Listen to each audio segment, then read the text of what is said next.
कल की क्लास में देखो क्या हुआ था।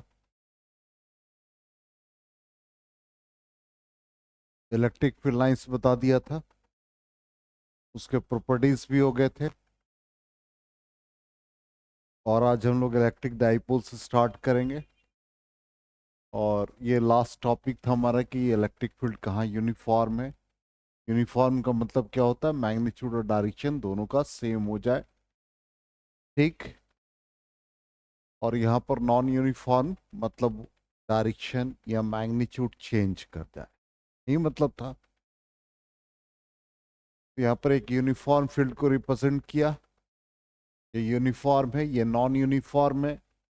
जहाँ पर इलेक्ट्रिक फील्ड क्राउडेड हो जाए, यस, एक तरह से क्लोजर हो जाए, वहाँ का फील्ड स्ट्रेंथ ज़्यादा होता है, तो यहाँ पर पी पॉइंट पर फील्ड ज़्यादा होगा रादर देन क्यू।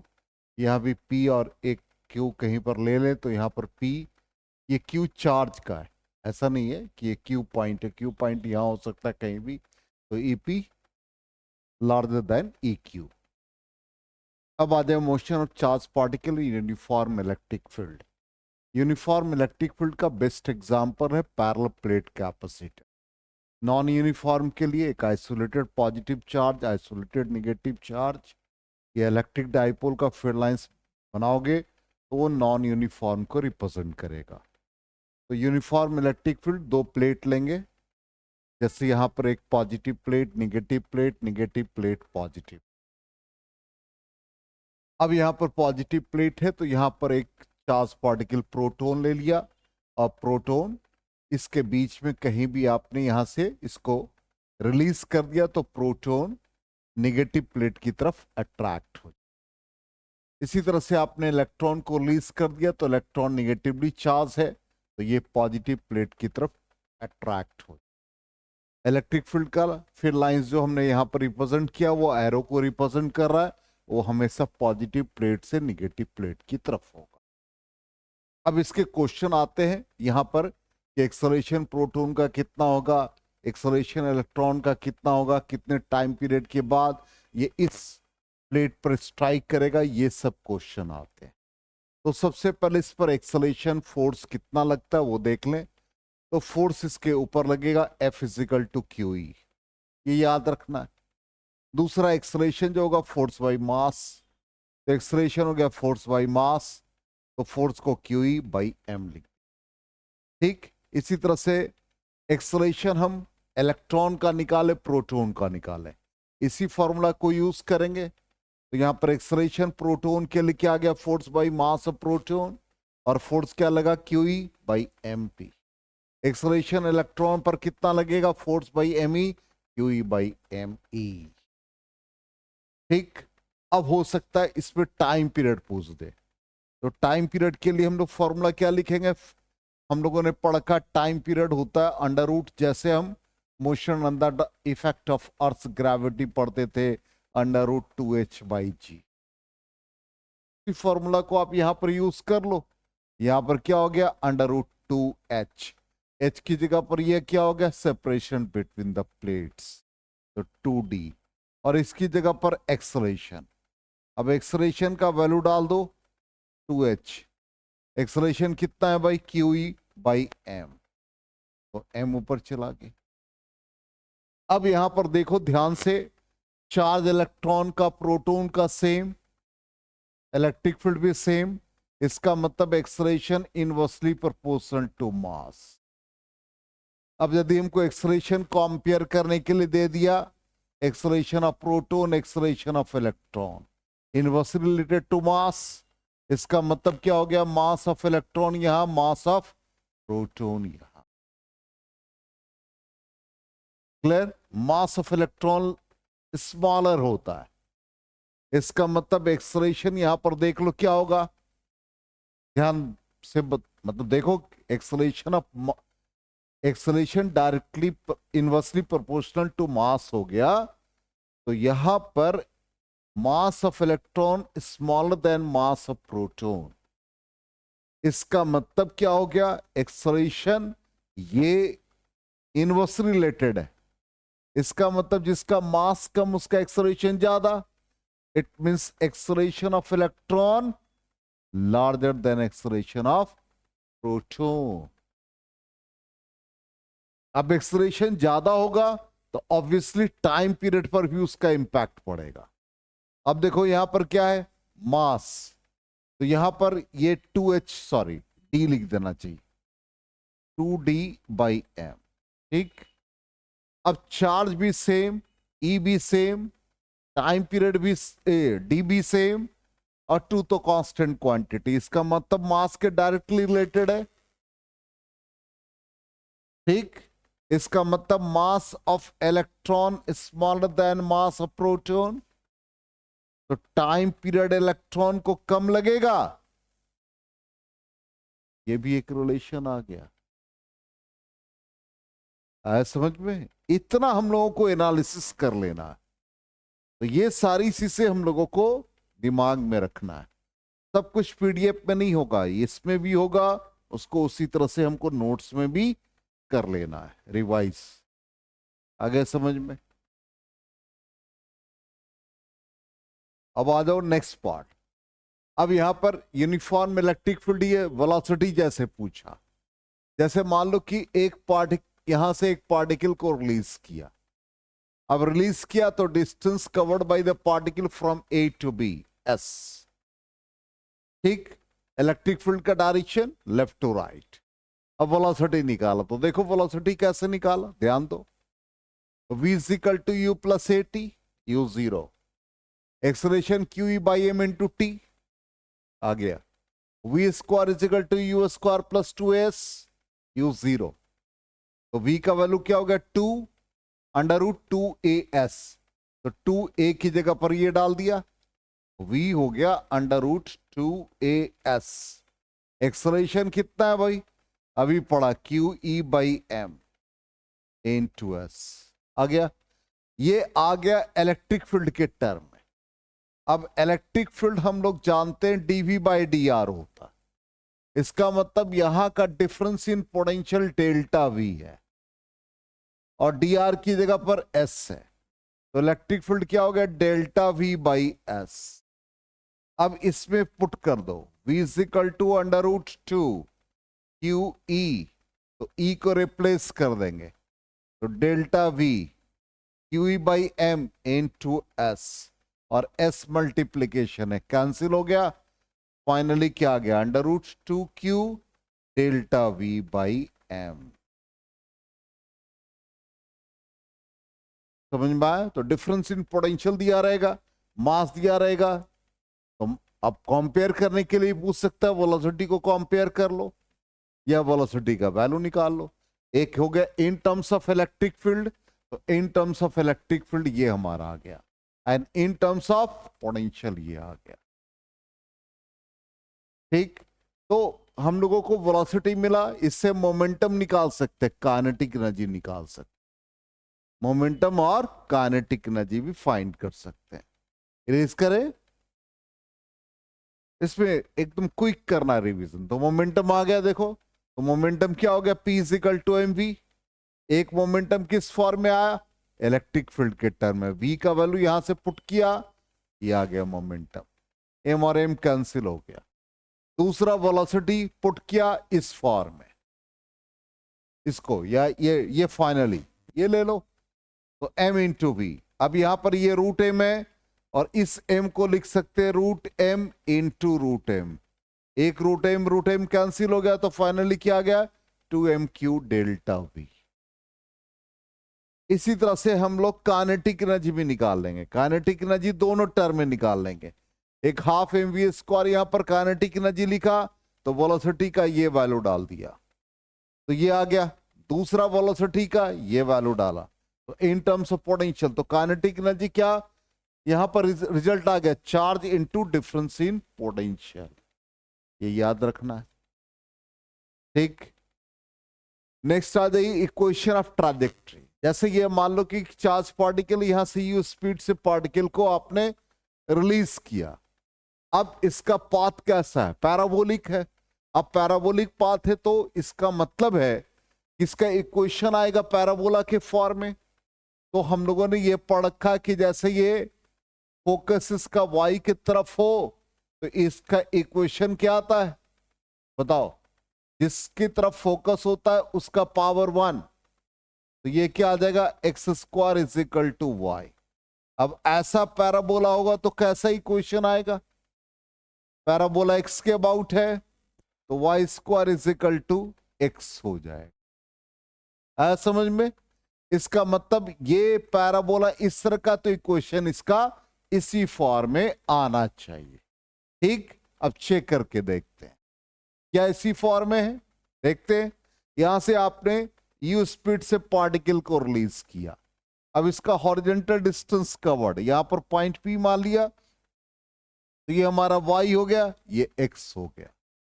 तो s x is equal to u t plus half a t square, ये यूज किया। यू एक्स की जगह u, time period t, x 0, तो इससे टाइम पीरियड मिल गया। अब ये टाइम पीरियड एस एक्स की जगह पर क्या x है, तो एस एक्स की जगह पर हम पुट कर दें x, तो x बाई यू हो गया, टाइम पीरियड निकल गया। अब वर्टिकल डिस्टेंस हम लोग निकाल लें, तो s y is equal to u t plus half a t square, तो ये y हो गया। यू वाई हमारा इनिशियल वेलोसिटी किधर है? x के डायरेक्शन में, तो यू वाई 0 हाफ, एक्सेलरेशन हमारा क्या है? Q E by m, q E by m, time period x by u का होल स्क्वायर। अब देखो यहां पर सारा क्वांटिटी, ये यू सारे क्वांटिटी कांस्टेंट है, क्या आ गया कि एक्स स्क्वायर, इसका मतलब y directly proportional to X square आ गया पैराबोला का इक्वेशन। आ गया समझ में? अब इक्वेशन ऑफ ट्रैजेक्टरी है।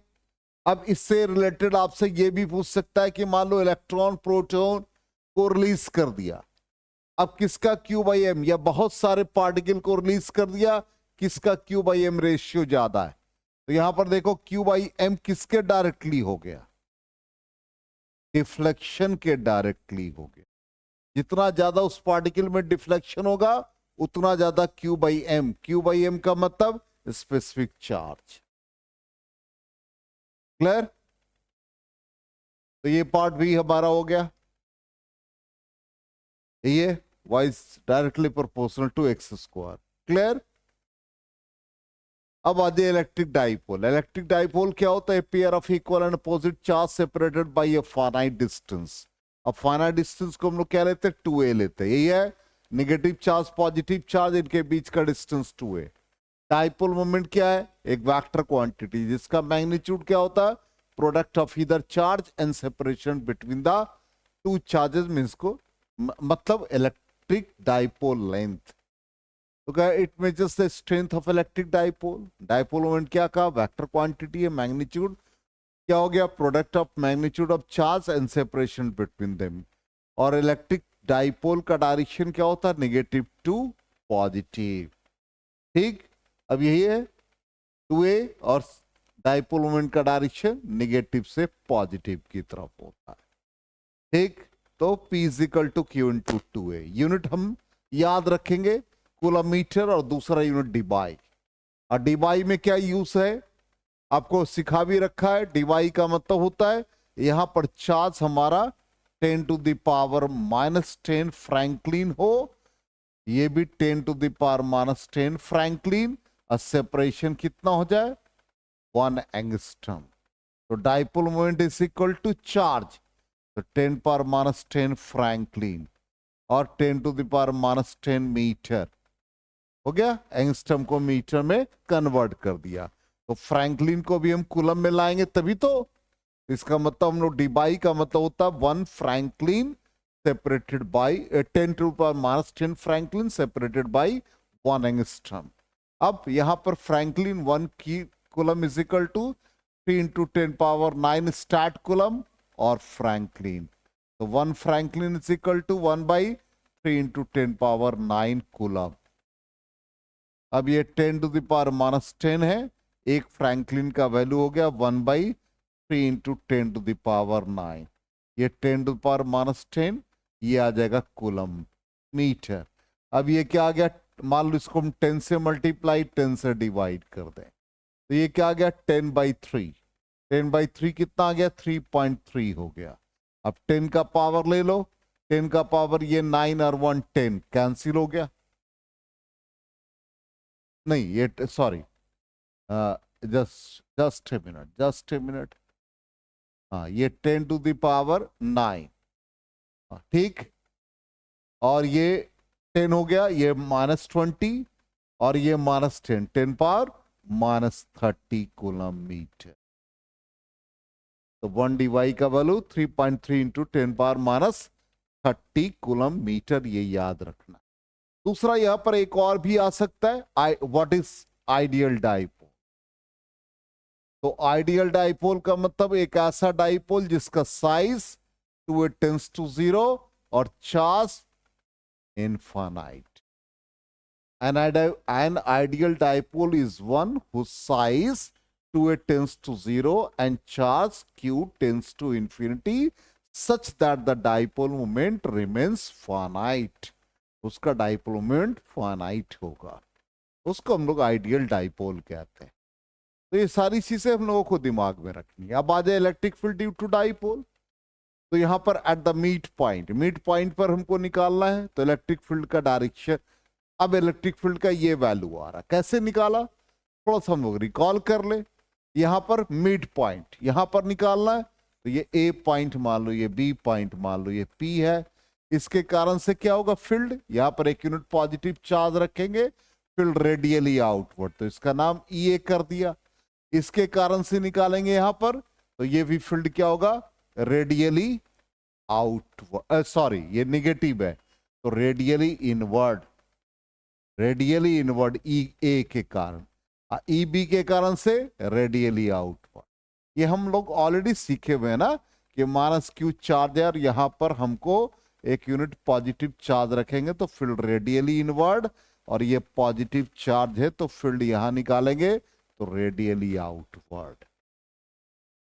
इसका मतलब नेट फील्ड क्या हो गया, ई ए प्लस ई बी बन जाएगा।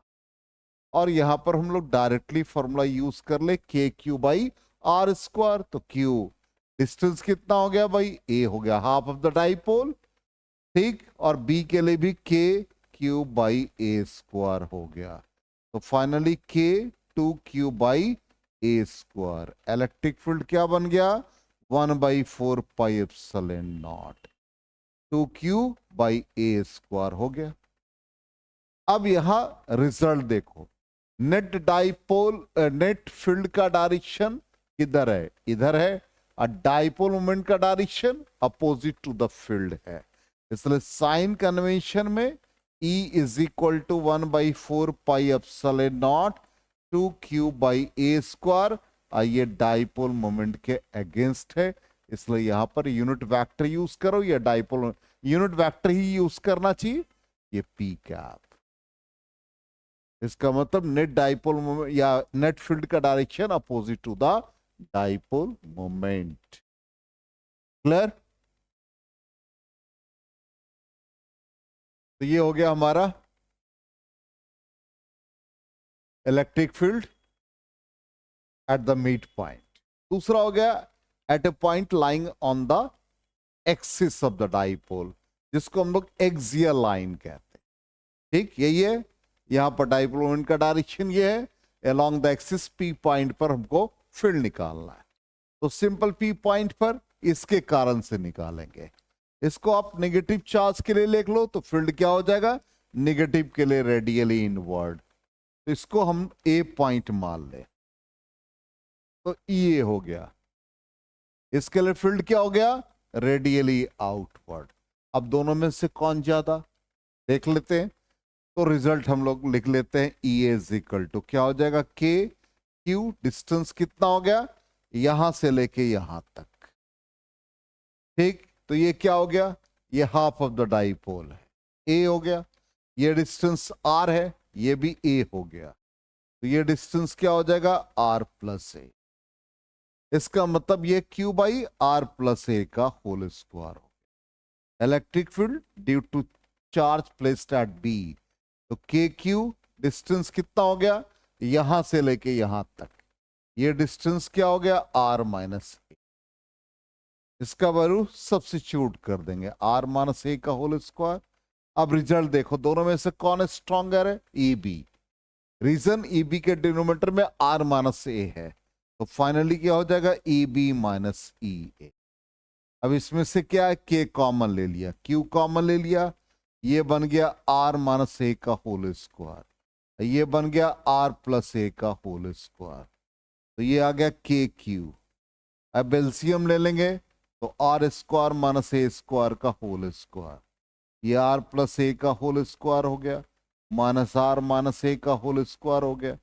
फाइनली ये देख लीजिए के क्यू, और यहां से ये r square minus a square का होल स्क्वायर, इसको सिंप्लीफाई करोगे, r square plus a square plus 2 AR minus r square minus a square, और ये बन जाएगा 2RA। R square cancel, a square cancel हो गया, तो ये क्या बन गया? K q 4RA divided by r square minus a square का होल स्क्वायर। ठीक, अब यहां पर इसको हम लोग प्लस यहां पर इरेज कर दे, इरेज करके इसको यहां पर रिजल्ट निकाल करके देख लेते हैं, तो क्या आएगा रिजल्ट वो चेक कर लो। तो ये आ गया electric field is equal to k का वैल्यू 1/4πε0। अब इसमें Q इंटू 4RA है, तो Q इंटू 2A को एक पार्ट कर दो, और ये 2R हो गया, डिवाइडेड बाई आ गया r square minus a square का होल स्क्वायर।